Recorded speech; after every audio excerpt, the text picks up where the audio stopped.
The Church of South India diocese of Medak Holy Trinity Church Bolarum pastorate సమర్పిస్తున్న daily Bible డివోషన్స్ని వీక్షిస్తున్న ప్రియాతి ప్రియమైన సంఘ సభ్యులకు మరియు దేశ విదేశాల్లోని ఆత్మీయులైన మన ప్రేక్షకులందరికీ హృదయపూర్వక స్వాగతం. ఈనాటి మన కార్యక్రమంలో మన ప్యాస్టేట్ కమిటీ ట్రెజరర్ శ్రీమతి కె చంద్రలీలా డానియల్ గారు అందించే దైవ సందేశాన్ని విందాం. The people whom God chooses by himself, దేవుడు తనకిష్టమైన వారిని తానే ఏర్పరచుకొనుట అనే అంశంపై బైబిల్ గ్రంథంలోని కొందరు వ్యక్తులను వారు మనకు పరిచయం చేస్తూ అందించే దైవ సందేశాన్ని వినక మునుపు ఈ భక్తి గీతాన్ని విందాం.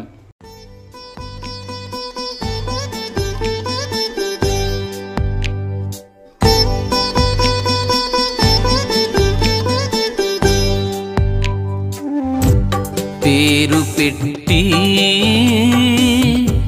పిలిచి ఉన్నావు, చేయి పట్టి నడుపుచున్నావు, నీ సొత్తుగా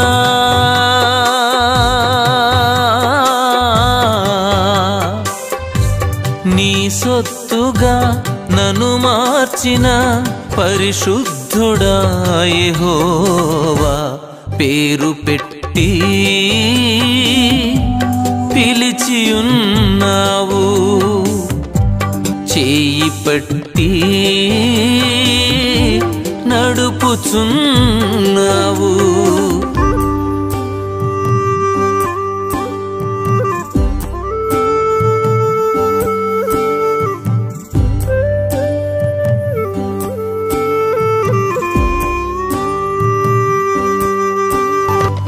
నది గుండ వెళ్ళునప్పుడు, జ్వాలలను దాటునప్పుడు, ఏ ఆపద రానీయక కాయుచున్నావు. నది గుండ వెళ్ళునప్పుడు, జ్వాలలను దాటునప్పుడు, ఏ ఆపద రానీయక కాయుచున్నావు. నీ చేతిలో నుండి విడిపించువాడెవడు, నీ చేతిలో నుండి విడిపించువాడెవడు, నీ కోసమే నన్ను నిర్మించిన యెహోవా. పేరు పెట్టి పిలిచి ఉన్నావు, చేయి పట్టి నడుపుచున్నావు.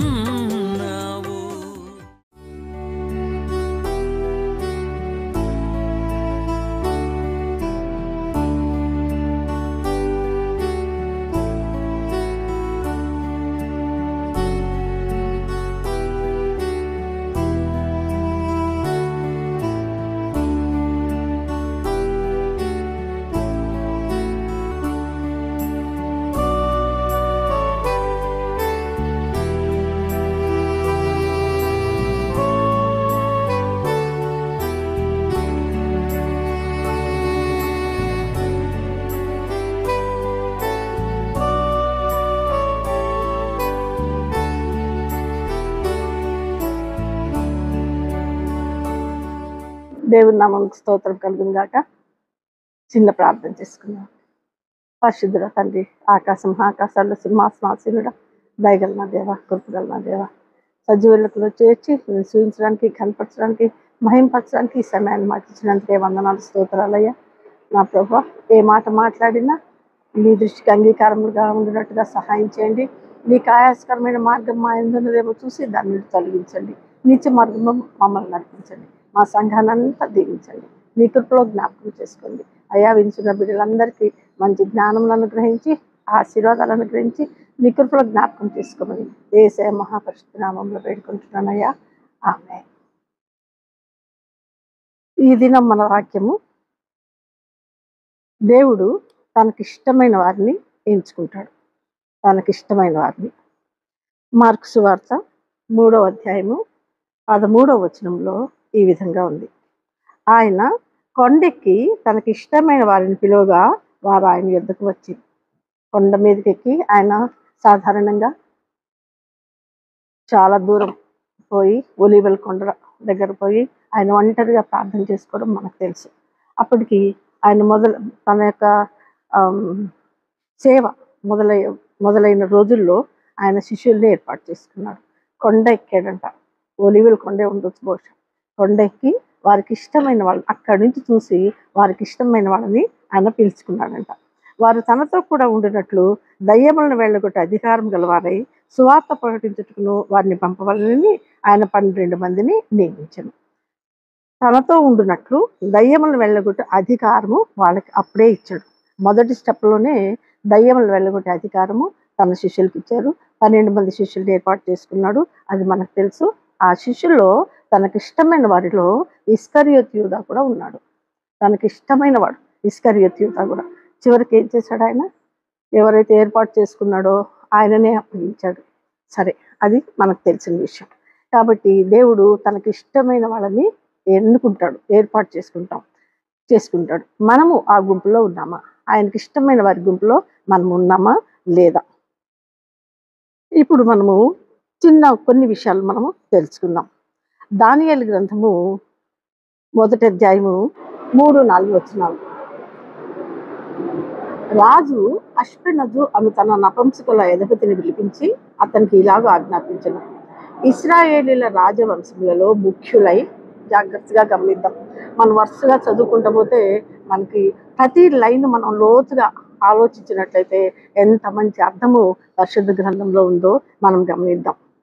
రాజవంశములలో ముఖ్యులై, లోపం లేని సౌందర్యము, సకల విద్యా ప్రవీణత, జ్ఞానమును కలిగి తత్వజ్ఞానమును తెలిసిన వారై రాజు నగరనందు నిలువ తగిన కొందరు బాలురను రప్పించి కల్దీయుల విద్యను భాషను వారికి నేర్పు అని రాజు సెలవిచ్చాడు. 6 లక్షణాలు. రాజవంశములలో ముఖ్యులు, దేవుడు ఏర్పరచుకున్న వాళ్ళు ఈ విధంగా ఉంటారు. రాజవంశం, ఆ వంశం ఎంతో గొప్పదై ఉంటుంది. ఆ వంశంలో ముఖ్యులు అనేక మంది ఉంటారు. అందులో ముఖ్యులు మొదటి లక్షణం లోపం లేని సౌందర్యం గలవాళ్ళు. ఎక్కడ ఒడ్డు పొడుగు రంగు ముక్కు మూతి ఎక్కడ కూడా వంకర లేనటువంటి వాళ్ళు. సకల విద్యా ప్రవీణత, అన్నిట్లో ప్రవీణత, అన్ని విద్యల్లో ప్రవీణత కలిగిన వారు, జ్ఞానం కలిగిన వారు.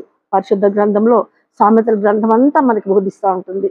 జ్ఞానమును కలిగి ఉండండి, జ్ఞానమును నేర్చుకోండి, జ్ఞానమును కలిగి ఉండండి అని జ్ఞానం గురించి సంత వీధుల్లో జ్ఞానము బోధించుచున్నది అని జ్ఞానాన్ని గురించి చెప్తాడు. అట్టి జ్ఞానాన్ని మనం సంపాదించుకోవాలి. తత్వజ్ఞానమును తెలిసిన వారై ఫిలాసఫీ కూడా తెలిసి ఉండాలి. రాజనగరునందు నిలువ తగిన కొందరు, ఇది చాలా ఇంపార్టెంట్.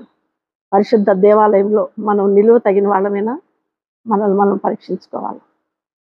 రాజనగరునందు నిలువ తగిన కొందరు భార్యలని రప్పించారు. వాళ్ళు ఎవరో మనకు తెలుసు. షడ్రక్ మేషక్ అబేద్నెగోలని మనకు తెలుసు. వాళ్ళు ఏ లోపం లేని వాళ్ళు. ఎంత చక్కగా ఏర్పాటు చేసుకున్నాడో చూసారా? యేసయ్య కొండెక్కి ఆయనకి ఇష్టమైన వాళ్ళని పిలుచుకున్నాడు, 12 మంది. ఇక్కడ దానియేలు గ్రంథంలో ఎటువంటి వాళ్ళని ఏర్పాటు చేసుకున్నాడో చూడండి. అటువంటి గుంపులో మనం ఉన్నామా? ప్రతి లైన్కి మనల్ని మనం అన్వయించుకోవాలి. మనం దానికి సరిపోతామా? మనం ఉన్నామా? మనలో ఏ లోపాలు ఉన్నాయి? మనల్ని మనం దిద్దుకుందాం అనే జ్ఞానము మనకు ఉండాలి. 17వ వచనం చూద్దాం. ఈ 4 బాలుర సంగతి ఏమనగా, దేవుడు వారికి జ్ఞానమును సకల శాస్త్ర ప్రవీణతయు వివేచనయు అనుగ్రహించాడు. దేవుడు వచ్చాడు ఆయనకి. దానియేలు అయితే సకల విధములకు దర్శనములను స్వప్న భావములను గ్రహించే తెలివి గలవాడై ఉన్నాడు. ఇటువంటి జ్ఞానుల్ని ఆయన ఎంచుకున్నాడు. ఈ గ్రంథంలో మనం నేర్చుకున్నదగింది. ఇంకా ఎవరెవరిని పిలుచుకుంటాడు? మనల్ని కూడా ఏమన్నాడు దేవుడు? మీరు రాజులను యాజకులనై ఉన్నారు అని అంటున్నాడు. అది మనం ఎప్పటికీ కూడా జ్ఞాపకం పెట్టుకోవాల్సిన విషయం. ఇక యెషయా గ్రంథం చూద్దాం. యెషయా గ్రంథంలో 43వ అధ్యాయము ఎంత బాగుందో చూడండి.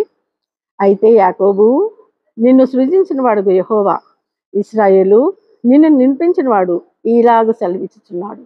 యాకోబు అనే ప్లేస్లో మన పేరు పెట్టుకుందాం. మనల్ని అంటున్నాడు, మనల్ని సృజించిన వాడు ఆయనేగా, మనల్ని నిర్మించిన వాడు ఆయనేగా. ఏమంటున్నాడు? నేను నిన్ను విమోచించి ఉన్నాను, భయపడకుము, పేరు పెట్టి నిన్ను పిలిచిన్నాను, నువ్వు నా సొత్తు. ఎంత మంచి మాట కదా! నేను నిన్ను విమోచించున్నాను. మనల్ని విమోచించేవాడు మన మహాపరిశుద్ధుడు. భయపడకము అని చెప్తున్నాడు. పేరు పెట్టి నిన్ను పిలిచిన్నాను, నీవు నా సొత్తు. మనం ఎక్కడికి పోయినా కిందేమంటున్నాడు, జలముల్లో దాటేటప్పుడు నేను నీకు తోడుగా ఉంటా, నదుల్లో వెళ్ళేటప్పుడు నీళ్లు నీ మీద పారవు, అగ్నిపంచను నడుస్తుంటే నిన్ను కాల్చలేవు జ్వాలలు. ఎన్ని ధైర్యాలు, ఎన్ని మాటలు మనతో అంటున్నాడు. 5వ వచనంలో 4వ వచనంలో, నీవు నా దృష్టికి ప్రియుడవైనందున ఘనుడవైతివి. బా, నేను నిన్ను ప్రేమించుచున్నాను కనుక నీకు ప్రతిగా మనుషుల్ని అప్పగించుతున్నాను అంటున్నాడు. ఆయన ప్రియుల యొక్క దృష్టిలో, ప్రియుల యొక్క గుంపులో మనం ఉండాల. 5వ వచనంలో, భయపడకము, నేను నీకు తోడై ఉన్నాను అంటున్నాడు. ఎక్కడ చూసినా నువ్వు భయపడద్దు, నువ్వు నా సొత్తు, నేను పేరు పెట్టి పిలిచిన్నాను. ఆయన పిలిచిన వారి గుంపులో మనం ఉన్నామా అనే ప్రశ్న మాత్రం మనకు ప్రతి నిత్యం వస్తూ ఉండాలి. ఇక సమూయేలు గ్రంథం, మొదటి సమూయేలు చూద్దాం. 16వ అధ్యాయం. ఈ 16వ అధ్యాయం అంతా చాలా బాగుందమ్మా. చదువుతా అంటే మీరు కూడా చదువుకోవాలా. ఇంట్లో ముఖ్యంగా మనం ఖాళీగా ఉన్నప్పుడు ఒక్కొక్క అధ్యాయాన్ని తీసి దాన్ని చదువుకుంటూ, ఒక్కొక్క లైన్లో దాన్ని అర్థం తెలుసుకుంటూ, నేను దీనికి తగినట్టుగా ఉన్నానా లేదా అని మనల్ని మనం పరీక్ష చేసుకోవాలి. 16వ అధ్యాయంలో ఏముందంటే, సమూయేలు గారు దేవుడు సౌలుని విసర్జించినాక దేవుడు సమూయేలుకి చెప్తాడు, నువ్వు పలానా దగ్గర పో, యెషై ఇంటికి పో, ఆయన కుమారులను చూడు అంటాడు. ఆయన పోతాడు.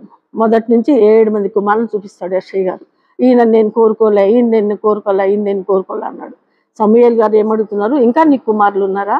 ఇంకొకడు ఉన్నాడయ్యా, చివరివాడు, 8వ వాడు, గొర్రెలను కాసుకోవడానికి పోయాడు. ఆయన పిలిపించు, ఆయన వచ్చే వరకు నేను కూర్చుంటా అన్నాడు. ఓపికగా కూర్చున్నాడు. ఆయన వచ్చాడు. చూడండి 11వ వచనంలో, నీ కుమారులందరూ ఇక్కడ ఉన్నారా అని యెషైని అడుగ్గా, అతడు ఇంకను కడసారి వాడు ఉన్నాడు, అయితే వాడు గొర్రెలను కాయిచున్నాడు అని చెప్పాను. అందుకు సమూయేలు, నీవు వాడిని పిలిపించుము, అతడు అక్కడికి వచ్చే వరకు మనం కూర్చుందామని యెషైతో చెప్పగా, అతడు వాడిని పిలువనంపించి లోపలికి తోడుకొని వచ్చాను. అతడు చూడండి, దావీదు రాజు ఎట్టున్నాడు, ఎటువంటి వాళ్ళని ఏర్పాటు చేసుకున్నాడు.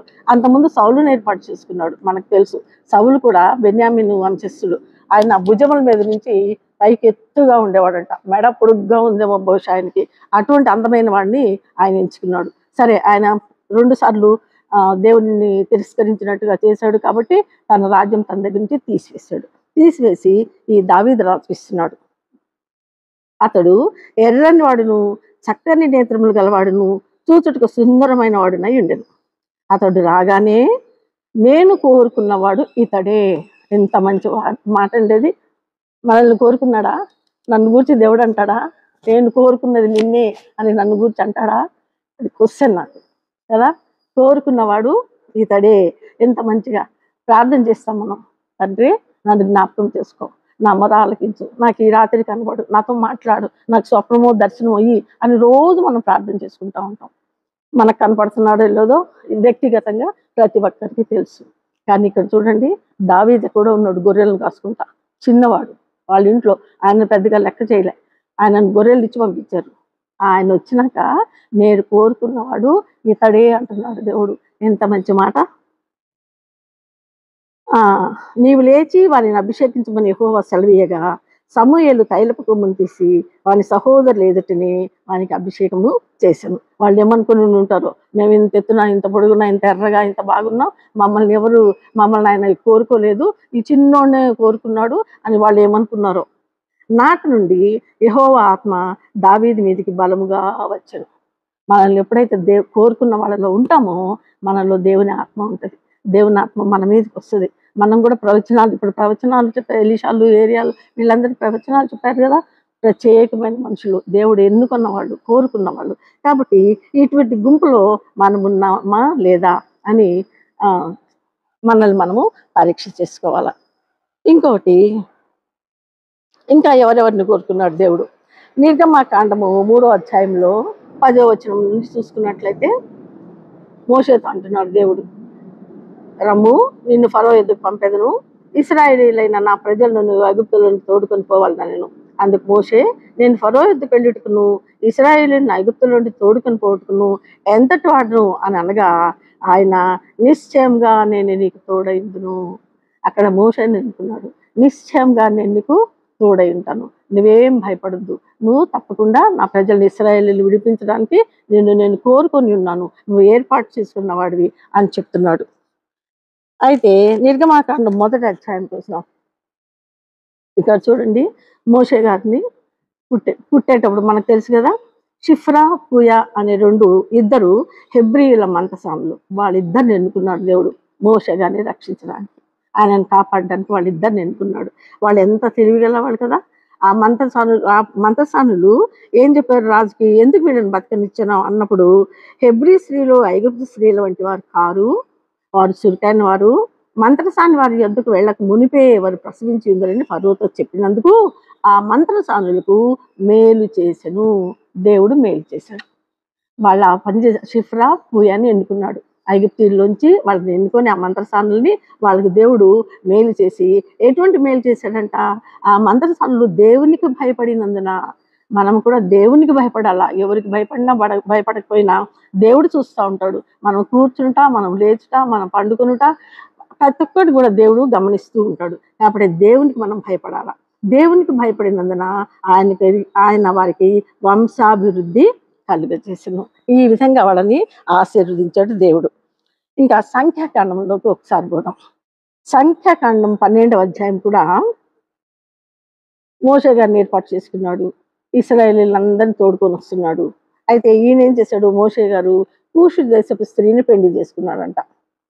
కనుక అతడు పెళ్లి చేసుకున్న స్త్రీని బట్టి మిర్యాము అహరోనులు అతనికి విరోధంగా మాట్లాడారంట. అయితే మోషే ఏమని విరోధంగా మాట్లాడాడు, మోషే ఒక్కడేనా, ఆయన ఒక్కడే చేయగలడు అద్భుతాలు, మనం చేయలేమా, మనతో దేవుడు మాట్లాడతలేడా, ఆయన ఒక్కడే పెద్దనా అన్నట్టుగా వాళ్ళు పుల్ల విరుపు మాటలు మాట్లాడారు. అయితే ఆ మాట చెప్పుకుంటుంటే యెహోవా ఆ మాట వినెను, వాళ్ళు గునవడం దేవుడు విన్నాడు. ఇంతకుముందు మనం చూసాం ఆ పొద దగ్గర మోషే ఇది ఎలా కాలిపోలేదో, మంట ఇంత పెద్దగా వస్తుంది, చెట్టు ఎట్ట కాలిపోలేదని ఆ తట్టు పోవడం దేవుడు చూశాడు. ఆ తట్టు ఒంటరిగా పోయినప్పుడు దేవుడు మోషే మోషే అని ఆయనని పిలిచాడు. ఇక్కడ వీళ్ళిద్దరు కూడా మోషే మీద గునుకోవడము దేవుడు విన్నాడు. విని మోషే గారికి ఎటువంటి లక్షణాలు ఉన్నాయంట, మోషే భూమి మీద ఉన్న వారందరిలో మిక్కిలి సాత్వికుడు, చాలా సాత్వికుడు. ఇంకోటి ఆయన ఇల్లంతట్లో నమ్మకమైన వాడు. ఈ 2 క్యారెక్టర్స్ చాలా ముఖ్యమైన క్యారెక్టర్స్. అయితే ఇక్కడ చూడండి, యెహోవా మీరు ముగ్గురు ప్రత్యక్ష గుడారంకి రండిని హఠాత్తుగా మోషే అహరోను మిర్యాములకి ఆజ్ఞయించాడు. ఎంత వచ్చేసింది దేవునికి. యాజ్ ఎ హెడ్ మిస్ట్రెస్ నాకు కూడా తెలుసు, పిల్లలు తప్పులు చేస్తే వెంటనే పిలిపించడం, ఆ తల్లిదండ్రులు పిలవడం, వాళ్ళకి ఏదో తగిన పనిష్మెంట్ ఏదో చేయడం, న్యాయం చేయడం, అది మనకు తెలుసు. అలాగే యెహోవా దేవుడు చూడండి ఆ మాట విన్నాడు. వీళ్ళు మోషే గారి మీద గురవడం ఆ మాట విన్నాడు. విని మీరు ముగ్గురు ప్రత్యక్ష గుడారానికి వెంటనే హఠాత్తుగా సడన్గా ఇమ్మీడియట్గా పిలిచాడు. ఆ ముగ్గురు రాగా యెహోవా మేఘ స్తంభంలో దిగొచ్చాడు వాళ్ళ దగ్గరికి. ప్రత్యక్ష గుడారం యొక్క ద్వారం వద్ద నిలిచి అహరోను మిర్యాలను మాత్రమే పిలిచాడు దేవుడు. ముగ్గురులో మోషేను అక్కడే ఉండు, వీళ్ళిద్దరు నా దగ్గర తీసుకురా వచ్చారు వాళ్ళు.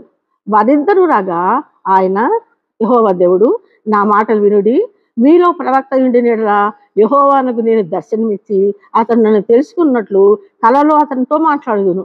నా సేవకుడైన మోషే అట్టివాడు కాడు, దర్శనం ఇవ్వడం కళ్ళలో కనపడటం కాదు, ముఖాముఖిగా ఆయనతో కనపడతాను నేను.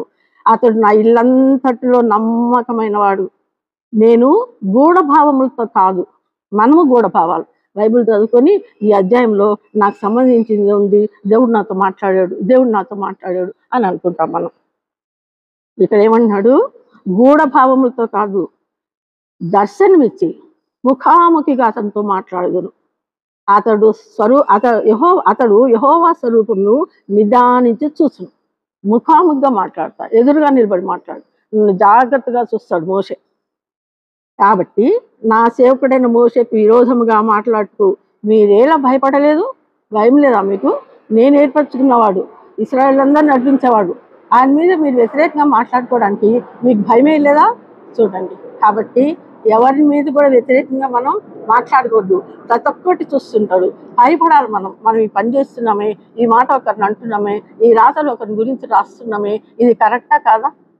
ఎవరు చూసినా చూడకపోయినా దేవుడు చూస్తుంటాడు అని దేవునికి మనము భయపడాలి. ఎటువంటి పనిష్మెంట్. అందుకని మనం అంటాము, మీరు మాట్లాడకండి. ఎవరన్నా మనం తిట్టే నువ్వు ఎదురు తిట్టదు. ఎందుకంటే నువ్వు తిట్టేస్తున్నావు అనుకో, దేవుడు ఏమంటాడు, నువ్వు తిట్టావు కదా, ఇక నేను అవసరం లేదు, నేనేమి పగ తీర్చుకోను అంటాడు. మనం గమ్మునే ఉంటే దేవుడు పగ తీర్చుకునేవాడు. కాబట్టి ఇమీడియట్గా ఏమి చూడండి, అప్పుడు మిరియాము హిమము వంటి తెల్లని పుష్టికల ఆయను ఇమీడియట్గా ఆమెకి నుదుటి మీదంతా తెల్లని కుష్ఠం వచ్చేసింది. మళ్ళీ ఈ కుష్ఠరోగం పోవడానికి మళ్ళీ మోషే దగ్గరికే పరిగెత్తారు. ఆయన ప్రార్థన చేసినప్పుడు ఎట్లా ప్రార్థన చేశాడు చూడండి.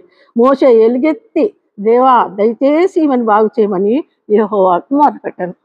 కాబట్టి ఆ మొర ఆలకించి ఆమె వెంటనే స్వస్థత కలుగు చేశాడు. కాబట్టి మనం ఏ పని చేసినా, ఏ మాట మాట్లాడినా, ఏ రాత రాసినా దేవుడు చూస్తుంటాడని మాత్రం మర్చిపోవద్దు. కాబట్టి ఆయనకి ఇష్టమైన గుంపులో మనం ఉన్నామా లేదా? మంచి పనులు చేస్తున్నామా లేదా? దేవుని కోపానికి, ఉగ్రతకి ఆయన దయ ఆయుష్కాలం. ఆయన కోపం నిమిషమాత్రమే. ఆ నిమిషమాత్రమైన కోపంలోనే మనం మాడి మాసి అయిపోతాం. కాబట్టి షడ్రక్ మేషక్ అబేద్నెగోలు అగ్నిగుండంలో పోయినప్పుడు ఎంత ధైర్యంతో పోయారు, వాళ్ళకి ఎంత నమ్మకం లేకపోతే పోయి ఉంటారు. వెంటనే 4వ వాడైన యేసయ్య వాళ్ళ దగ్గర నిలబడ్డాడు. దేవుడు వాళ్ళ దగ్గర నిలబడ్డాడు. ఆ అగ్ని వాళ్ళకి చల్లగా ఉండేది. ఇది మనందరికీ తెలుసు. కాబట్టి అటువంటి వారి గుంపులో, ఏర్పరచబట్టి వారి గుంపులో, దేవుడు ఏర్పరచుకున్న గుంపులో మనము ఉండినట్లుగా, కడబోరు మ్రోగినప్పుడు మధ్యాకాశానికి ఎగిరి వచ్చే గుంపులో మనము ఉండినట్టుగా మనం సరి చేసుకొని దేవుని ఎదుట నిందారహితులుగా ఉందుగాక. ఆమె